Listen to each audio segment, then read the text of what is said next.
Magaalaa xiqqoo kana keessatti Alii mucaa jedhamu kanaatu jiraachaa ture. Aliin haadhaaf abbaa waan jedhamu tokkollee hin qabu. Yeroo takka takka karaarra taa'ee kadhata Aliin. Akkasuma karaarra kutee karaawwan akkasuma tireellaan deddeemurra taa'ee waan garaagaraa walitti guuree kan kadhatudha. Akkasuma aayilaandii garaagaraa guuree warra dukkanaan itti gurgura. Aliin seenaan isaa dheeraadha. Aliin karaa tireenaa irraa aayilaandii guuree gurguree maallaqa kan fudhatudha. Akkasuma maallaqa jemmaa godhatee yeroo hedduuf aayilaandii gurguree Aliin kan jiraachaa turedha.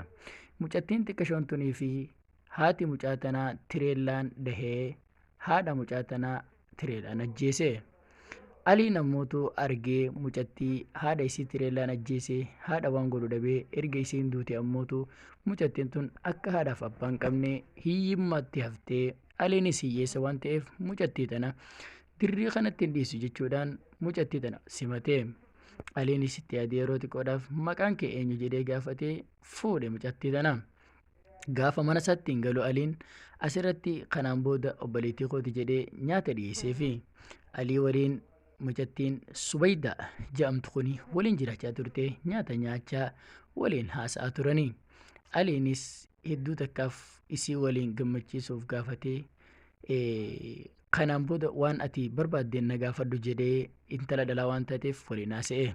Aliinis eega mucaan tun obboleettii kiyya taate jedhee baay'ee yaaddee dalagaa jijjiirama dachaa lamatti hojjechuu qaba jedhee murteesse. Aliin eega yaada cimaa kana murteeffatee inninis haadhaaf abbaan qabu waan ta'eef obboleettii godhatee isii waliin jiraate.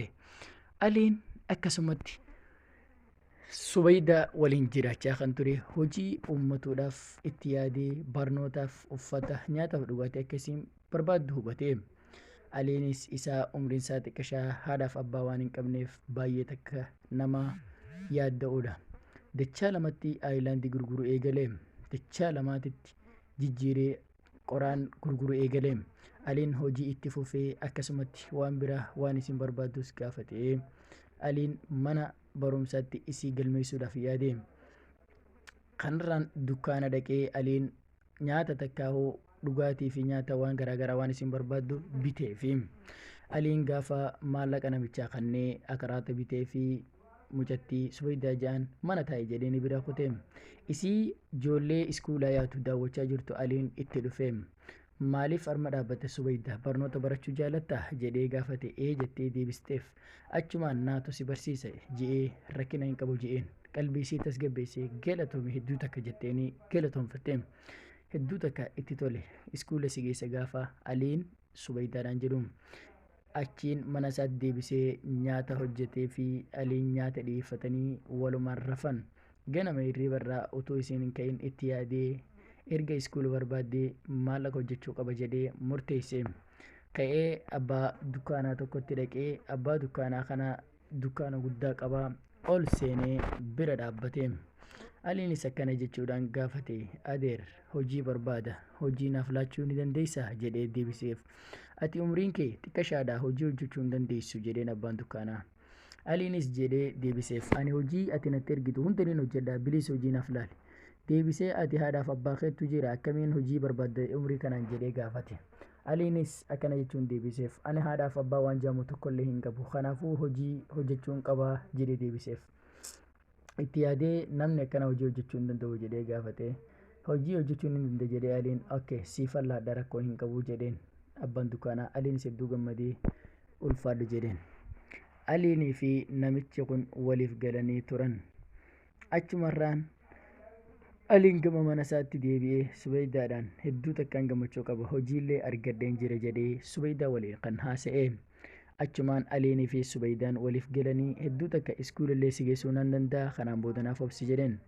Aliinis itti abbaan dukkaanaatis fi Aliin hojii baasee hojii dukkaanaa akka inni hojjetu Aliinis seeraan akka imaanaa tokkotti amaanaa guutee eegale. Aliinis baatii fixatee raatiba isaa takka maallaqa birrii mushaahara isaa fudhate. Aliin hedduu takka gammadee booyee gama Subaydaa mana isaatti gale. Achumaan Subaydaa waliin haasa'ee Aliinis yaada kana jedhu dhiyeesseef. Subaydaa of qopheesse kottu amma barnoota si geessuu nan danda'a birriis argadheen jira jedheen. Achumaan waliif galanii dafii kottu jedhee uffachiisee Subaydaa mucattii obbolummaa godhate kana fuudhee gama iskuulaatti geessuuf karaa waliin bu'an. Subaydaa fi Aliin mana barumsaa dhufanii barsiiftuun haadhaaf abbaan yoo dhufe malee galmeessuu hin dandeessu jechuun deebisan. Barsiisaanis akkasumatti hin dandeessu ati galmeessuu abbaan nama guddaan yoo dhufe malee jedhen. Aliinis nama guddaa tokko fidee bakka buusuu qaba jedhee nama isii galmeessu sababa haadhaaf abbaan qabneef jecha dhufee abbuma dukkaanaa akka dalaguuf kanaatti naaf galmeessi obboleettii fi jedheen. Humaa akka ilmaan kiyyattiin isin laala anaatu galmeessaa irraa bahii jedheen abbaan dukkaanaa. Aliinis hedduu takka gammadee gammachuun itti dhagahame. Abbaan dukkaanaatis achiin isaaf Aliin walii galanii Aliin hojii isaatti hafee abbaan dukkaanaa fuudhee jara lachuutu gama iskuulaatti geessee Subaydaa galmeessise.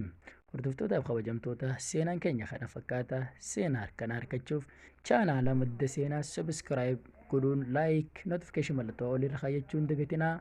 Hundi keessan isin jaalannaa. Chaanaala keessan chaanaala seenaaf uumame waan ta'eef subscribe nurraan fagaatinaa.